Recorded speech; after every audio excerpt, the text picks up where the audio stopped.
It started like any other shift inside the emergency dispatch center. Dim fluorescent lights, the low hum of computers, and the steady rhythm of voices responding to crises that never seemed to stop.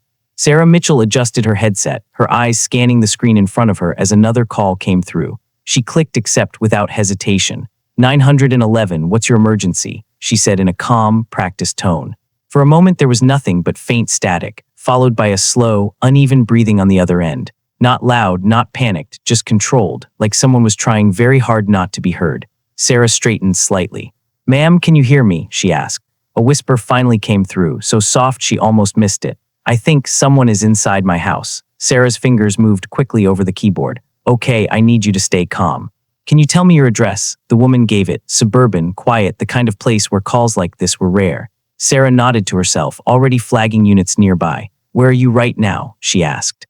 "I'm in the closet," the woman whispered. The breathing grew slightly shakier. "I locked myself in." Sarah leaned forward. "You're doing the right thing. Stay on the line with me. Officers are on their way." There was a pause, then something strange. The woman spoke again, her voice thinner now. "I didn't call you." Sarah blinked. "What do you mean?" she asked. Another pause. "My phone, it's downstairs, on the kitchen table." The words settled like ice in Sarah's chest. "Ma'am, are you using another phone?" she asked carefully. "No," the woman replied. "I can see my phone from here. The screen is dark." Sarah felt her pulse quicken, but her voice remained steady. "Okay, I want you to stay very quiet. Do not leave where you are." The line crackled faintly. Then for a split second, Sarah heard something else. Another breath, not from the woman, deeper, closer to the receiver, as if someone else was holding the line open. "Ma'am, is there anyone else in the closet with you?" Sarah asked slowly. Silence. Then the woman whispered no, but it came out wrong, slightly delayed, like it was being repeated. Sarah's screen flickered as the system updated the call trace. The number matched the address exactly. That meant the call was coming from inside the house. But if the woman wasn't using her phone, then who was? "Officers are 3 minutes away," Sarah said, forcing control into her voice. "Stay with me."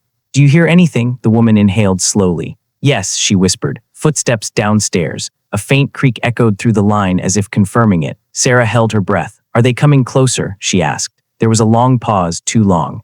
Then the woman spoke again, but this time her voice was slightly different, almost calm. "They're already upstairs." Sarah's stomach dropped. "Ma'am, listen to me. Do not make a sound." The closet door in the background of the call let out a faint, slow creak. Not opening, just pressure against it. The woman's breathing became erratic now, but she tried to stifle it. Sarah could hear it clearly. The subtle shift of weight on wooden floors, something dragging slightly, like a shoe or something heavier. "He knows I'm here," the woman whispered. Then suddenly another voice cut in. Same tone, same whisper, same exact voice. "He knows I'm here." Sarah froze, her hand stopped moving. "Ma'am, say your name," she demanded, sharper now. Silence. Then both voices spoke at once, perfectly synced. "Emily." The line filled with static for a brief second before stabilizing again. Sarah's heart was pounding. "Emily, I need you to listen carefully. When I say go, I want you to run out of the closet and get out of the house. Do you understand?" There was hesitation, then a quiet "okay." But again, it sounded layered, like two voices trying to become one. "Now," Sarah said firmly. The line exploded with noise, scrambling footsteps, a scream, then the call dropped. Sarah immediately tried to reconnect, but the system showed the call as still active. The timer kept counting.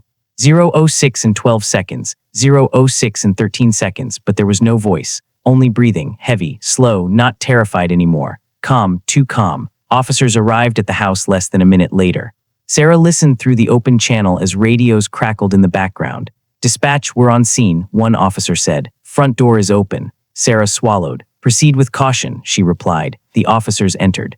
Their footsteps echoed faintly through the call. "Clear, clear," they said as they moved room to room. "Kitchen clear, living room clear." Sarah gripped the edge of her desk. "What about the caller?" she asked. A pause. "No sign of anyone," the officer responded. "No disturbance either." Sarah's mind raced. "Check upstairs," she said quickly. Footsteps on stairs, a door opening. Another pause, longer this time. "Closet is empty," the officer said. "There's nothing here." Sarah stared at the call timer. 0:08 and 47 seconds still running, still breathing. Then suddenly, over the open line, she heard it again. The whisper, right next to the receiver. She ran too late. The officer's voice snapped back in panic. "Dispatch, did you hear that?" But before Sarah could respond, the line went dead. The call ended. The timer froze at 0:09 and 3 seconds. Everything went quiet. Too quiet, Sarah slowly removed her headset, her hands trembling slightly for the first time that night. The incident was logged, investigated, and eventually dismissed as a technical anomaly. No bodies, no evidence. No sign that anyone had ever been inside that house. But 2 days later, during a routine system audit, something didn't make sense. The call file Sarah had handled showed a duration of 9 minutes. But the recorded audio file was over 2 hours long. Confused, she played it. The first 9 minutes were exactly as she remembered. Her voice, the woman's voice, the officers, everything. But after the official end of the call, the recording continued for over 2 hours. And in those remaining hours, there was only breathing, slow, patient, unmoving. Until near the very end, just before the file cut off completely, a voice whispered clearly into the audio. Not scared, not hiding, but calm, certain. 911, what's your emergency? Sarah Mitchell couldn't sleep after that call. The voice she heard at the end still echoed in her mind, perfectly identical to her own, even though she knew she had never said those words. After her shift ended at the dispatch center in Franklin County, she went back inside and checked the system logs. The same address kept appearing in Worthington, multiple 911 calls over the past months, all with the same pattern. A woman hiding, someone inside the house, then sudden silence. But the disturbing part wasn't the calls, it was the operator name. Every single report listed Sarah Mitchell, even the ones dated before she had started working there. The next evening, she drove to the address herself. The neighborhood looked completely normal, quiet suburban streets, porch lights on, nothing out of place. The house itself looked untouched, almost too perfect. She knocked, but no one answered. Just as she was about to leave, she heard it, slow footsteps upstairs. She pushed the door open. It was unlocked. Inside, everything looked normal at first. No signs of struggle, no mess, just a half-filled glass of water on the kitchen counter. But the air felt wrong, heavy, like the house was holding its breath. Upstairs, she found a slightly open closet door. Inside, a phone lay on the floor, screen glowing. It showed an active 911 call. When she picked it up, she heard it immediately, her own voice saying, 911, what's your emergency? Coming from the speaker. Before she could react, a presence moved behind her. She turned slowly and saw something standing inside the closet. It looked human, but its face kept shifting, sometimes the woman from the calls, sometimes Sarah herself. It spoke softly, its voice layered and broken. We listen, we learn, we become. Sarah stumbled back as the front door slammed shut downstairs. Footsteps echoed inside the house. Another call started on the phone. This time a different voice came through, panicked, whispering, please, someone is in my house. Sarah froze, because that voice was hers. Sarah stood frozen in the hallway, unable to process what was happening anymore. Her own voice was still coming from downstairs, repeating the same terrified sentence over and over again, but now it didn't feel like a recording. It felt like it was happening in real time, in another layer of the same house. The space around her no longer felt stable. The walls, the light, even the silence seemed slightly off, as if reality itself was misaligned. The closet behind her was empty now, yet she could still feel its presence, like something had just stepped out of existence and was now observing her from somewhere unseen. The phone on the floor remained connected to 911, but the display had changed in a way that didn't make sense. The timer was no longer consistent. It was jumping, stretching, collapsing, as if time inside the call was not following normal rules anymore. Sarah slowly picked it up again, her hands trembling uncontrollably. The voice answered immediately, calm and professional. 911, what's your emergency? She hesitated, but against her better judgment, she whispered again, I think someone is inside my house. The moment those words left her mouth, everything shifted. The lights flickered violently, the hallway stretched unnaturally for a second, and the air grew heavier, like the house itself had become aware of her. Then a voice responded, but not from the phone this time. It came from the house itself, soft, controlled, and unmistakably familiar. Ma'am, where are you right now? Sarah froze completely. That voice was hers. Slowly, she turned around and saw herself standing at the far end of the hallway, perfectly still, calm, wearing a dispatcher headset just like her. The duplicate Sarah looked at her and repeated gently, you're doing the right thing. Stay on the line. Sarah stepped back in shock, shaking her head. This isn't real, she whispered, but the other version took a slow step forward and said, you answered the call. That means you're part of it now. At that moment, Sarah felt something shift inside her mind. Not physically, but mentally, like something had clicked into place. Images and memories that weren't hers started flooding in. Hundreds of similar calls, different houses. Different voices, but always the same pattern. A call for help, a voice responding, and then replacement. The realization hit her slowly but completely. This wasn't a single haunting or incident. It was a system, a loop. Something that didn't just answer emergency calls, it created them. Her breathing became unstable as she moved backward toward the stairs, but the house seemed to adjust with her, as if it was aware of her position at all times. The duplicate Sarah remained calm, watching her carefully.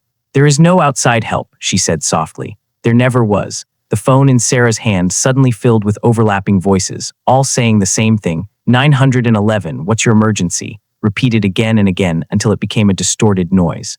Beneath that noise, another voice began to form, calm, steady, and identical to her own, but older, as if it had been doing this for a very long time.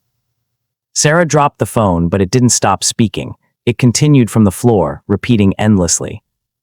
Then the lights in the house shut off completely. Total darkness swallowed everything. For a few seconds, there was nothing at all. Then a click. The phone answered itself. And a new call began. Not from Sarah. From somewhere else. The scene shifted without warning. A completely different house in a quiet neighborhood in Pennsylvania. A young man sat alone in his living room at night, scrolling on his phone, unaware of anything unusual. His phone suddenly rang from an unknown number. He hesitated for a moment, then answered. "Hello." Static filled the line. Then a voice spoke. Calm, professional, familiar. 911, what's your emergency? The man frowned immediately. "I think you have the wrong number. I didn't call 911. There was a pause on the line, too long to feel normal. Then the voice responded again, but slightly different now, softer, closer. "I think someone is inside my house." The man sat up straight, discomfort rising in his chest. "No, listen, I think this is a mistake." But before he could finish, the voice on the other end changed again. This time it sounded exactly like him. His tone, his fear, his breathing pattern. "I think someone is inside my house." The man froze. Slowly, he looked around his quiet living room. Everything looked normal, familiar, safe. But the silence suddenly felt heavier, like something was inside it, listening, waiting. And then from somewhere behind him, he heard it, a faint breath. "Close. Too close." The screen cut to black. A final system message appeared. Call duration, 009 and 3 seconds.